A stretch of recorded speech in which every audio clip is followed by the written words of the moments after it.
इस वीडियो के सभी पात्र काल्पनिक हैं। मेरा नाम शिवानी है और मेरी उम्र 24 साल है।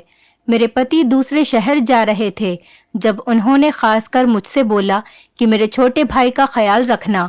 वो सिर्फ 12 साल का था। मैं मान गई।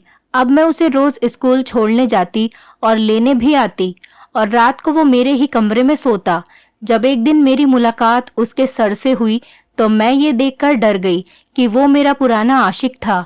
मैं घर वापस तो आ गई, लेकिन ये बात मेरे देवर को पता चल गई और वो अब मुझे बार बार ब्लैकमेल करता कि वो भाई को बता देगा अगर मैंने उसकी एक शर्त पूरी नहीं की तो। मैं समझी कि वो मुझसे पैसे मांगेगा या फिर कोई चीज, लेकिन मेरी जान निकल गई जब उसने मुझसे कहा। मेरी शादी को अभी चौथा महीना हुआ था। जिंदगी बहुत ज्यादा हंसी खुशी गुजर रही थी। मेरे घर में हम सिर्फ 3 ही लोग थे, मैं, मेरा पति और मेरा देवर। एक दिन मेरे पति को जॉब के सिलसिले से बाहर दूसरे शहर जाना पड़ा और वो मुझसे कहकर गए कि मेरे भाई का ख्याल रखना। और मैंने अपनी मोहब्बत का इम्तिहान दिया और मैं अपने देवर का बहुत ख्याल रखती थी क्योंकि वो बच्चा था और मुझे शुरू से बच्चों से बहुत ज्यादा मोहब्बत थी।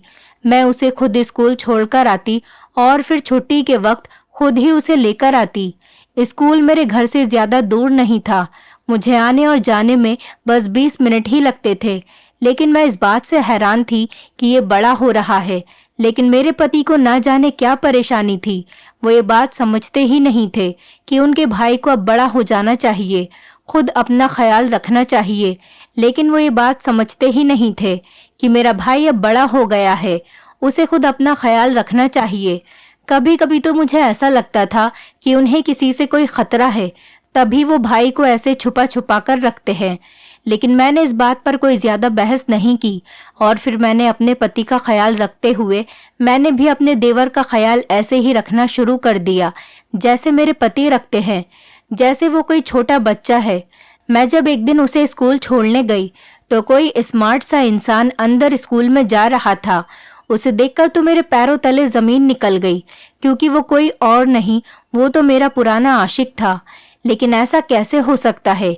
ये यहाँ कैसे? ये तो मर चुका था कुछ साल पहले, तो फिर ये यहाँ कैसे, और वो भी जिंदा सही सलामत मेरे सामने कैसे खड़ा है? मैं तो बहुत ज्यादा शॉक्ड हो गई थी। ये सब कैसे हो गया? मैंने तो कभी सोचा भी नहीं था कि मेरी और उसकी मुलाकात यहाँ पर यूं ऐसे बीच रास्ते में हो जाएगी। जिंदगी के ऐसे मोड़ पर वो मेरे सामने ऐसे कैसे आ सकता है? वो मुझे इस तरह से कैसे मिल सकता है? नहीं नहीं, ऐसा नहीं हो सकता, बिल्कुल भी नहीं हो सकता। वो तो एक हादसे में इस दुनिया से मुझसे, इससे आगे कुछ सोचा ही नहीं गया। और मैं अमन, मतलब कि अपने देवर को लेकर अपने घर आ गई। और जब मैं घर आई तो मेरे पसीने छूटे हुए थे। अमन मेरे पास आया और आकर पूछने लगा कि भाभी, तुम्हें क्या हुआ है? जब मुझसे पूछ रहा था तो उसके चेहरे पर हल्की सी मुस्कुराहट थी।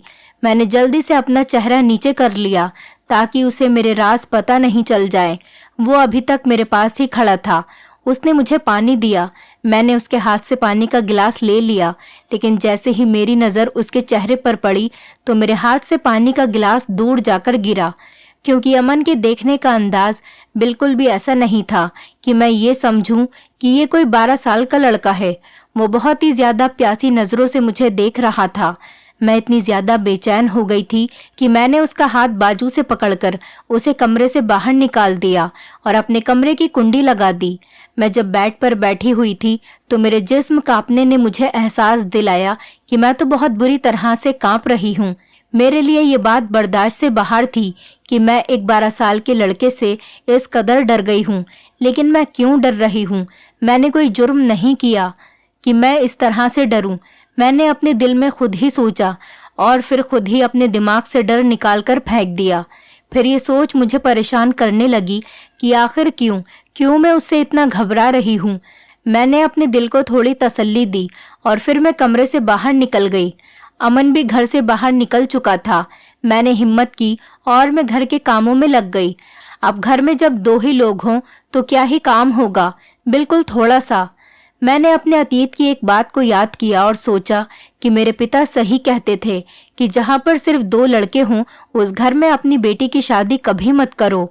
लेकिन मेरी मम्मी ने एक नहीं मानी थी और मेरी शादी यहाँ पर कर दी थी। अब मुझे अपने पापा की वो बातें बहुत ज़्यादा याद आती हैं कि काश पापा की इस बात को उस वक्त किसी ने समझ लिया होता तो आज हालात बिल्कुल अलग होते। मेरी शादी जब मोहन से हुई तो वो मेरा बहुत ज़्यादा ख्याल रखते थे और अब तक रखते आए थे, लेकिन जैसे जैसे वक्त गुजरता गया घर के हालात को देखते हुए उन्हें ज़्यादा मेहनत करनी पड़ती थी, जिसकी वजह से वो पहली वाली नौकरी छोड़ चुके थे और अब उन्होंने जब दूसरी नौकरी ज्वाइन कर ली थी तो ज्वाइन करे हुए कुछ ही दिन हुए थे और उन्हें शहर से बाहर जाना पड़ा। लेकिन वो जब शुरू में शहर से बाहर जाते थे तो वो जल्दी ही घर वापस आ जाते थे। वो हर रात को वापस आ जाते थे, लेकिन इस बार उन्हें कुछ ज़्यादा दिनों के लिए ही जाना था, इसलिए मुझे कुछ डर सा लगा। पहले तो मैंने उनसे यही कहा था कि जाने की कोई ज़रूरत नहीं, लेकिन उन्होंने मुझसे कहा कि जाना तो बहुत ज़रूरी है क्योंकि ये मेरी पक्की नौकरी तो नहीं जिसके लिए मैं उन्हें मना कर सकूं, इसलिए मुझे हर हाल में जाना पड़ेगा। मैं क्या कर सकती थी? अब तो मम्मी भी इस दुनिया में नहीं थी जो उनको अपने पास बुला लूं। भाभी और बहनें सब अपने अपने घरों में बिजी थीं। अब मैं किसको अपने पास बुलाती, इसीलिए मैं चुप करके अपने पति का इंतज़ार करने लगी। लेकिन मुझे क्या पता था कि वो कुछ दिन शहर से बाहर गुजारेंगे तो मेरी ज़िंदगी इतनी ज़्यादा मुश्किल हो जाएगी। एक दिन अपने देवर को स्कूल छोड़ने गई तो वो वहीं पर खड़ा था और मुझे देखता रह गया। ये बात मेरे देवर ने नोट कर ली थी। मैं जल्दी से स्कूल के अंदर गई क्योंकि आज मेरे देवर के स्कूल में पेरेंट्स मीटिंग थी। अब बेचारी मेरी सास तो थी ही नहीं, इसीलिए मैं उसकी माँ की सूरत में उसके स्कूल वालों से मिलने के लिए चली गई। जैसे ही मैं मीटिंग रूम के अंदर गई वो मेरे बिल्कुल सामने बैठा हुआ था। उसकी नज़र मुझ पर पड़ी तो वो जल्दी से खड़ा हो गया। उसके चेहरे की मुस्कुराहट तो वही थी जो कुछ साल पहले थी, सब कुछ वैसा ही था। वो बिल्कुल भी तो नहीं बदला था, सिवाय इसके कि अब उसके चेहरे पर थोड़ी उदासी छाई हुई थी। वो बचपन अब नहीं था। मैंने जल्दी से चेहरा नीचे कर लिया, लेकिन शायद देर हो चुकी थी। वो पता नहीं कितनी देर तक मुझे ऐसे ही देखता रहा। तभी अमन ने उसे सर कहकर उसका ध्यान मेरी तरफ से हटाया। उसने बोला, सर ये मेरी भाभी है। अमन ने मेरा इंट्रो करवाया। वो थोड़ा होश में आया और बहुत इज्जत के साथ मुझसे बात करने लगा। मैं बहुत ज़्यादा कंफ्यूज थी। पता नहीं क्यों मैं फिर से अपने अतीत में जा चुकी थी। अमन ने उसकी नज़रों से पता नहीं क्या से क्या समझ लिया था। मैंने बस थोड़ी बहुत बात की और फिर अमन से कहा कि अब घर चलो, घर में काफ़ी काम है। लेकिन पता नहीं कब उसके सर ने हमारे लिए खाने पीने का सामान मंगा लिया। अमन खाता जा रहा था और कहता जा रहा था, वो भाभी आप मेरे साथ रोज़ आ जाया करें, सर ने तो आज बहुत मौजें करवा दी हैं। मैंने हिम्मत करते हुए सिर्फ 2 निवाले लिए और फिर उठकर बाहर आ गई। अमन काफ़ी देर के बाद बाहर आया। उससे पहले उसका वही सर मेरे पीछे आ गया था। मैं तो खुद को पहले ही बचाती हुई आ रही थी।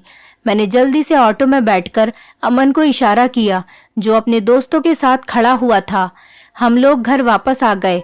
घबराहट की वजह से मुझे सांस लेने में बहुत ज़्यादा परेशानी हो रही थी। अमन घर आ गया और कहने लगा, अच्छा तो भाभी क्या चक्कर था इस बात का? मैंने उससे कहा कि क्या बात है अमन, किस बारे में बात कर रहे हो? तो उसने कहा, अरे मैं तो सर हर्ष के बारे में बात कर रहा था। कितने अच्छे हैं ना, आप जानती हैं उन्हें पहले से?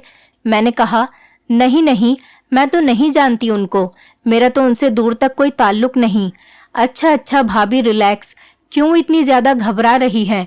मैंने कहा, मैं तुम्हारे भाई की वजह से परेशान हूँ, वो पता नहीं कब वापस आएंगे।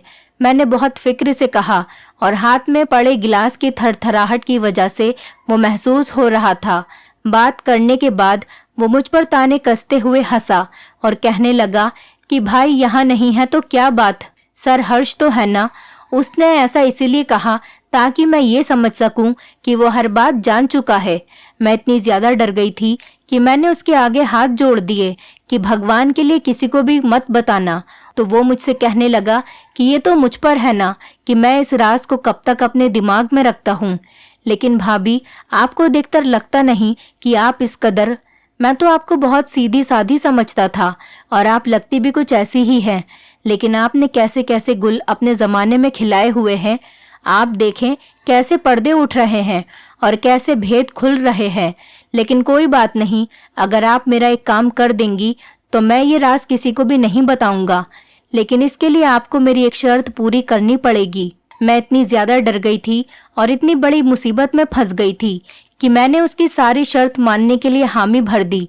मैंने उससे कहा कि मुझे तुम्हारी हर शर्त मंजूर है, क्योंकि मेरे दिमाग में तो यही था कि वो मुझसे पैसे मांगेगा या कोई कीमती चीज। इसीलिए मैं बहुत ज्यादा मुतमईन थी कि अमन, तुम्हें जो कुछ चाहिए मुझे बताओ, मैं तुम्हें दे दूंगी। मेरे इन जुड़े हुए हाथों की तरफ देखो, भगवान के लिए किसी को नहीं बताना। अमन ने कहा, जी मैं किसी को कुछ नहीं बताऊंगा, लेकिन इस शर्त को पूरा होने के बाद, और वो शर्त मैं आपको परसों ही बताऊंगा। मैंने कहा, आज ही बता दो, क्योंकि मैं नहीं चाहती इस काम में और ज्यादा देर हो। अरे भाभी, मैं आज बहुत जरूरी काम से बाहर जा रहा हूँ, परसों तुम्हें जरूर बता दूंगा या कल, आप इतनी बेचैन न हो। ये कहकर वो बाहर चला गया और मुझे पूरी रात के लिए टेंशन में छोड़ गया। खैर, मैंने हिम्मत की और अपने काम किए। इसी पल मोहन की कॉल आ गई और मेरा जिस्म बहुत बुरे तरीके से कांपने लगा। मुझे लगा कि शायद अमन ने उसे सब कुछ बता दिया। बहुत देर रिंग बजने के बाद मैंने उसकी कॉल नहीं उठाई और वो बोल बोलकर खुद ही बंद हो गया। अमन पूरा दिन बाहर घूमने फिरने के बाद घर वापस आया तो मैं उसका इंतजार ही कर रही थी। वो मुझसे कहने लगा कि भाभी, शर्त तो मैं आपको परसों ही बताऊंगा, और मैंने अपने दोस्तों के साथ बाहर खाना खा लिया, इसलिए आप जाकर अपने कमरे में सो जाएं। भाई कल या परसों आ जाएंगे। वो इस तरह एक्सप्रेशन से कह रहा था कि मैं उसके उम्र और उसके स्वभाव का अंदाजा करने लगी। मैं अपने कमरे में चली गई और रात भर टेंशन में ही रही। न मैं ढंग से खा सकी और ना ही पी सकी। न जाने मुझे ऐसा क्यों लगा कि साथ वाले कमरे में कोई बात कर रहा है। हमारे घर में सारे कमरे ऐसे ही थे, बराबर बराबर। मुझे आवाज पहले से और ज्यादा आने लगी तो मैंने अपने कमरे की दीवार के सुराख में से बातें सुनने की कोशिश की। मेरे पैरों तले से तो जमीन ही निकल गई, क्योंकि साथ वाले कमरे में मेरा देवर एक औरत के साथ चिपक के बैठा हुआ था। वो औरत उसके बहुत ज्यादा करीब थी और वो उसके कान में बार बार कोई बात कह रहा था। ये सिलसिला काफी देर तक चलता रहा। पहले तो मेरा दिल करा कि अभी जाकर इसका हाथ पकड़कर इसके मुंह पर इतने थप्पड़ मारूं कि गिन न सके, लेकिन फिर अगले ही पल मुझे ये सोच परेशान करने लगी कि अमन बहुत ज्यादा चालाक है। ये न हो कि मेरे जाने से पहले ये इस औरत को इधर उधर छुपा दे और फिर अपने किए को माने ही नहीं, कहे कि मैंने तो कुछ नहीं करा। इसीलिए मैंने 1-2 दिन इंतजार करने का सोचा कि मैंने इसे अगर दोबारा इस हालत में देखा तो फिर मैं इसे कभी भी माफ नहीं करूंगी। खैर, बहुत ही मुश्किलों से ये रात गुजरी। कल गुड फ्राइडे था, इसीलिए उसको स्कूल नहीं जाना था। उसके स्कूल की छुट्टी थी, इसीलिए मैं भी बेफिक्री से सोई रही। लेकिन जैसे ही मुझे याद आया तो मैं जल्दी से उठी और जाकर अमन को जगाया। वो एकदम हड़बड़ा के उठ गया और कहने लगा कि भाभी, कम से कम छुट्टी वाले दिन तो मुझे आराम से सोने दिया करें। वो मैं कह रही थी कि मैं गरम गरम नाश्ता बनाने जा रही हूँ, तुम भी खा लो। वो मेरे चेहरे की तरफ देखने लगा, फिर भी मुझसे बिना कुछ कहे ही मेरे पीछे पीछे किचन में आ गया। वहां स्टूल पर बैठा और साथ ही जमाई के ऊपर जमाइयां लेने लगा।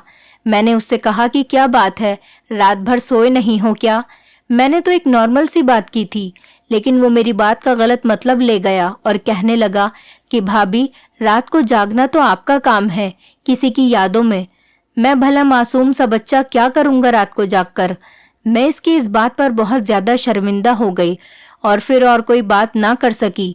वो बहुत मजे से नाश्ता करने लगा और जब पेट भर गया तो वो मुझसे कहने लगा कि भाभी, मेरी बात सुने, आप यूं ही न डर जाया करें, बहुत अच्छी हैं आप, और आप मेरी शर्त सुन लीजिए। मैं एक ही शर्त पर भाई को ये बात नहीं बताऊंगा, अगर आप मेरी ये बात मान लेंगी। और इसके बाद अमन ने मुझसे जो कुछ भी कहा वो सुनने की हिम्मत मैं कहाँ से लाई। मैंने किस तरह से वो बात सुनी और किस तरह से वो बात सह सकी, ये तो मेरा भगवान ही जानता है। मैंने कहा, अमन, आखिर तुम्हें शर्म क्यों नहीं आई ये बात कहते हुए? आंसू मेरी आंखों से तेजी से बह रहे थे। मैं लगातार उसको देखे जा रही थी कि शायद ये अपनी कही बात पर शर्मिंदा हो जाए या ये समझने के काबिल हो जाए कि ये मेरी भाभी ही नहीं, ये तो मेरी माँ समान है। मैंने उससे माँ जैसा ही सुलूक किया, लेकिन कभी देवर भी भाभी माँ जैसे रिश्ते को समझ सके हैं? क्या वो कभी भी नहीं समझते? इसीलिए ही इस घटिया इंसान ने इतनी कम उम्र में इतनी घटिया बात कर दी थी। मैंने उससे कहा, तुम्हें अंदाजा भी है कि तुम क्या कह रहे हो? उसने कहा कि हाँ, मुझे अंदाजा है कि मैं क्या कह रहा हूँ। मैं वही कह रहा हूँ जो आप सुन रही है।